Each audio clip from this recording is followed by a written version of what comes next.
Yo, what's going on YouTube? The man also known as Jay, back again with another video. Actually, this is part 2 of a video that I did probably like a week and a half ago. This is in reference about my thoughts about security. This is the second installment. I've been trying to get this video out for a while, but different circumstances has been preventing me from doing it before now. But I'm trying to get this video out, and I hope you guys been following me, and I hope you like if you heard part 1, go ahead and listen to part 1, you know what I'm saying, so you can get the understanding of what I'm really talking about. Well, anyway,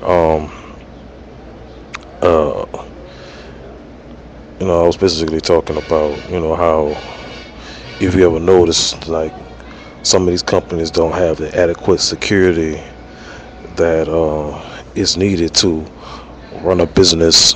You know what I'm saying? You just up in their establishment and you're spending money, but you're not. They don't have the right or even, the proper or even enough of adequate security that's needed, during these course of times, man, during these days of times, you know what I'm saying?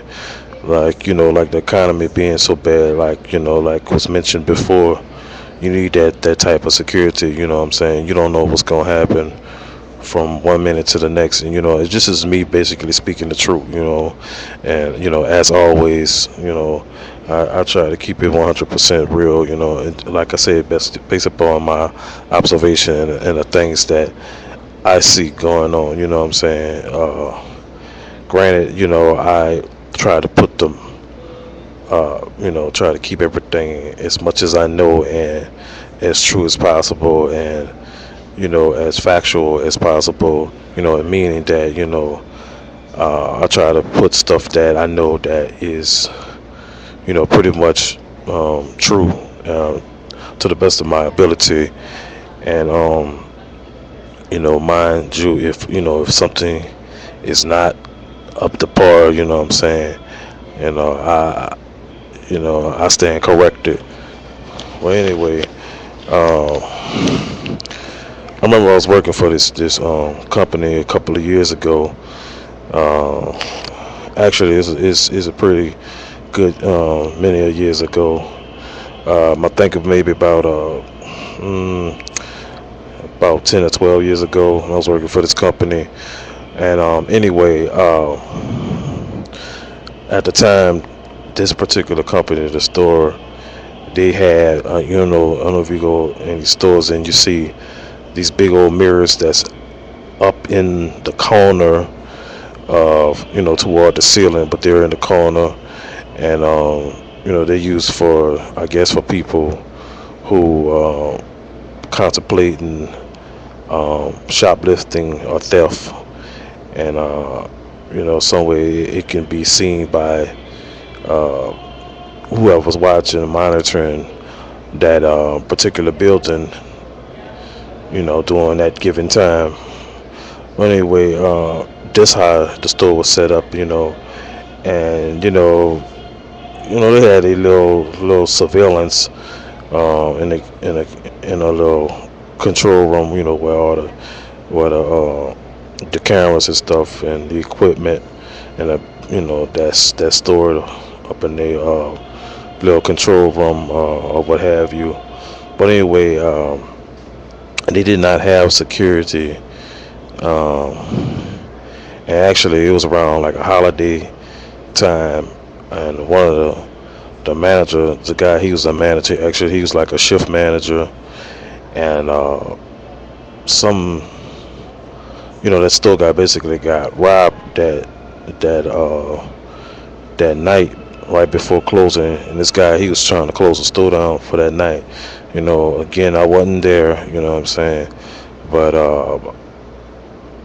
I heard about it, and this guy, he They shot him multiple times, but I don't know if to this day I don't know if he's still living or not. But at the time, he was in a vegetarian state or a vegetable state. You know, pretty much how you want to pronounce it, but I'm pretty much sure you know what I'm getting at. You know, he was still he couldn't move or nothing like that, and but my point is that it took something like that to transpire, and in order for them to get security. Then after that incident happened, then they start getting security guard. They would have a security guard in the daytime, and at night they would have a police, actual policeman for that city, the particular city that where I was staying at that time. They would have an actual policeman that would patrol the store at night. But again, my point being is that it took some unfortunate circumstance in order for to get security. This person, I don't like I said, I don't know if this person is still alive or not, but it took somebody to get hurt in order for them to invest in security. Big time company. What I'm saying, especially today, they're not as successful. They wasn't as successful back then like they are now. Like I said, this is like over a decade ago, pretty much, and during that too close a time, they really have became a very popular business, and but back then they still was pretty much successful enough to have the the means to provide adequate security. And like I said, you don't know when these people are gonna strike. Let's be real here. And in order to keep your employees and patrons safe, companies need to really invest in the proper security that is needed to keep these people safe. You know, I just don't understand it. But anyway, this situation it, I always did think about this, man. Yeah. And another thing, a point that I want to mention about the banks, some banks are the same way.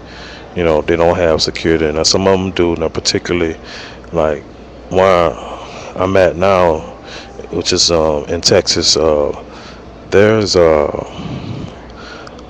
like a think like Asians own this bank or something like that, or Oriental descent.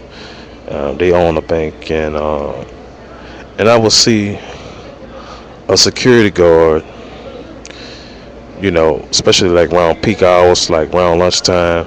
That's when banks are usually busy around that time. Because people uh, they take and they go get their money out of the bank or make a deposit or whatever the case may be around on a lunch break or what have you. And this particular bank will have a security guard in the front of the building. What I'm saying? That would be that particular security guard's perimeter or whatever, the area that he's patrolling. And then also we will have a security guard at the drive-through. What I'm saying? So to me, most of the time when any, not really any, but most of the time I say that people of Oriental descent, they usually are on top of the game, as far as having security for their business. In other words, to me, in my opinion, I think they don't play. What I'm saying? And they will spend the money to have their businesses protected. Not in all cases, but in pretty much most cases. For like I say, we're going by my observation, and my experiences. And you have to spend the money. You know what I'm saying? In order to keep your people safe. You know, as opposed to these big name banks like Chase and Wells Fargo and Capital One. I've been in these banks and pretty much I haven't seen no type of security. What I'm saying? Maybe Wells Fargo, from based upon what I can remember, but definitely Chase. JP Morgan Chase is a huge company. You know what I'm saying? And also Capital One, no security. You know what I'm saying? There's usually, you know, you can go in there and just do whatever, so to speak. I'm not gonna be, really specific, and I don't want to put no ideas in nobody's head. But anyway, I pretty much sure that y'all get what I'm talking about. You can just go in there and just do whatever, and leave out in a place that's not protected. In which that they'll tell the the employees that work there, what to do, just in case that a robbery occurs or something like that. They have different type of procedures that they have to follow in order to,